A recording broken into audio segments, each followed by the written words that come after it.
Hi everyone, this is Rammohan Reddy.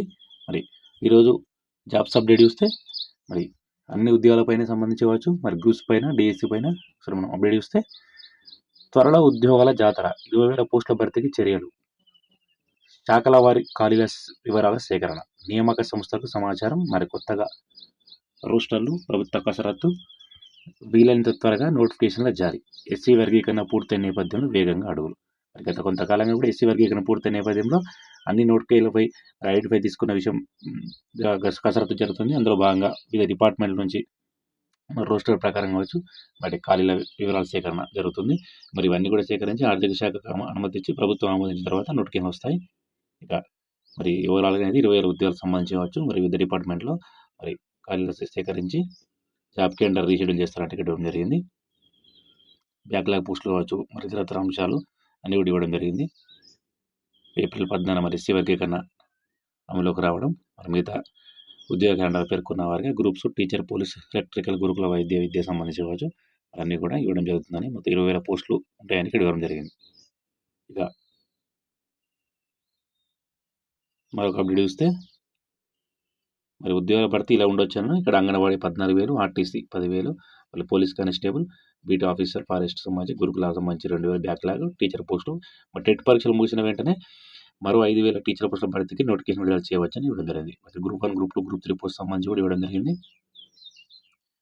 Group 3, group 4కు ఒక exam, syllabus, qualification same కావడంతో సర్కారు సూత్రప్రాయ నిర్ణయం. గత కొంతకాలం నుంచి మనం కూడా చెప్తున్నాం, ఖచ్చితంగా గ్రూప్ 1, గ్రూప్ 2, గ్రూప్ 4కు అన్నిట్లా జనరల్ స్టడీస్ మరి కొన్ని పేపర్లు సేమ్ ఉండడం వల్ల నష్టపోతున్నారు కాబట్టి ఖచ్చితంగా దీన్ని క్లబ్ చేయాల్సిన అవసరం ఉందని మనం కూడా గతంలో పేర్కొన్న విషయం తెలిసిందే.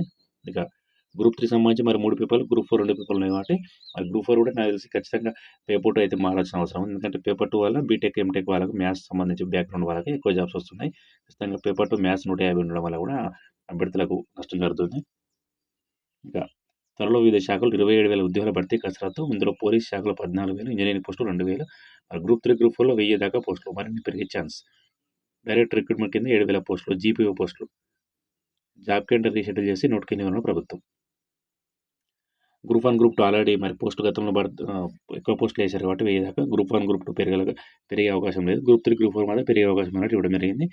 మొత్తానికైతే మరి జీపీఓ పోస్టులు కూడా మరి డైరెక్ట్ రిక్రూట్మెంట్ ద్వారా ఇవ్వడం జరిగింది. దాదాపు జీపీఓ సంబంధించి 7,000 పోస్టులు డైరెక్ట్ రిక్రూట్మెంట్ చేపట్ట ప్రభుత్వం భావిస్తుంది. వివిధ శాఖల్లో అడ్జస్ట్ అయిన వీఆర్ఓ, వీఆర్ఏల నుంచి 5,000 పోస్టులు భర్తీ చేయనున్నారు. మరి మిగిలిన వాటికి డైరెక్ట్ రిక్రూట్మెంట్గా మరి భర్తీ చేస్తారంటే ఇవ్వడం జరిగింది. ఇక గ్రూప్ 1, గ్రూప్ 2 సంబంధించి కూడా ఇక గ్రూప్ 3, గ్రూప్ 4 మాత్రం దాదాపు 1000 పోస్టులు ఉన్నట్టు ప్రాథమిక అంచనా అన్నట్టు ఇవ్వడం జరిగింది.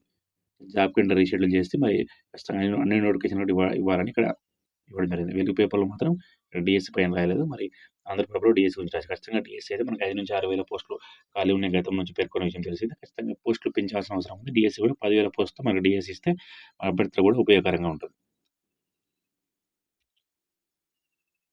ఇక టీచర్లకు సంబంధించి రాష్ట్ర వ్యాప్తంగా ట్రైనింగ్ జరుగుతున్న విషయం తెలిసింది. ఇందులో భాగంగా మరి అన్ని పాఠశాలలు ఉత్తమ విధానాలు అమలు చేయాలి, ఉపాధ్యాయులకు యోగ్యతరణ దిశానిర్దేశం అనేది ఇవ్వడం జరిగింది. మరి రాష్ట్ర వ్యాప్తంగా కూడా మరి జిల్లా మండల స్థాయిలో మొత్తం 89,000 మందికి మరి టీచర్ సంబంధించి ట్రైనింగ్ జరుగుతుంది. మొత్తం రాష్ట్రంలో పనిచేస్తున్న 1,22,000 మంది టీచర్లకు బోధనా సమయం వృధా కాకుండా మరి వేసవి సెలవుల్లో శిక్షణ నిర్వహిస్తున్నట్టు ఇవ్వడం జరిగింది. 11,000 కొత్త టీచర్లు గత ఒక సంవత్సరం భర్తీ చేసిన వివరాలు. ప్రభుత్వ పాఠశాలలో విద్యార్థుల సంఖ్య పెంపడం పైన ఎలా అంటే విద్యార్థుల సంఖ్య ఎలా పెంచాలనే ఉద్దేశంతో మరి ప్రభుత్వ పాఠశాల బలోపేతం చేయాలనే ఉద్దేశంతో ప్రభుత్వం వివిధ కార్యక్రమాలు చేపడుతున్న విషయం తెలిసింది. అందులో భాగంగా మరి ఒక ఆర్టికల్ ఇవ్వడం జరిగింది. ఖచ్చితంగా మనకు ప్రభుత్వ పాఠశాలలో స్ట్రెంత్ పెడితే కూడా డిఎస్సికి కావచ్చు రాబోయే రోజుల్లో మరి ప్రభుత్వ పాఠశాలలో స్ట్రెంత్ పెడితే కూడా నిరుద్యోగులకు కూడా లాభం కాబట్టి మరి దిశ కూడా అందరు టీచర్లు కూడా చర్యలు తీసుకోవాలి. టీచర్లు క్రమశిక్షణతో మరి పాఠాలు బోధించి విద్యార్థులను నమోదు చేస్తే ఖచ్చితంగా రాబోయే రోజుల్లో కూడా ప్రభుత్వ పాఠశాల బలోపేతం. మొత్తానికైతే రాబోయే రోజుల్లో మనకు టెట్ తర్వాత డిఎస్సి వచ్చే అవకాశం ఉంది. అంటే మనకు క్లారిటీ వచ్చే అవకాశం ఉంది. చాలా స్పష్టంగా ఉంది. రాబోయే రోజుల్లో తెలుస్తుంది. మరి ఏ ఉద్యోగం మొదలు భర్తీ చేస్తారో, ఏ ఉద్యోగం తర్వాత భర్తీ చేస్తున్న విషయం రాబోయే రోజుల్లో క్లారిటీ వస్తుంది. సో ఇది friends latest update. Thank you.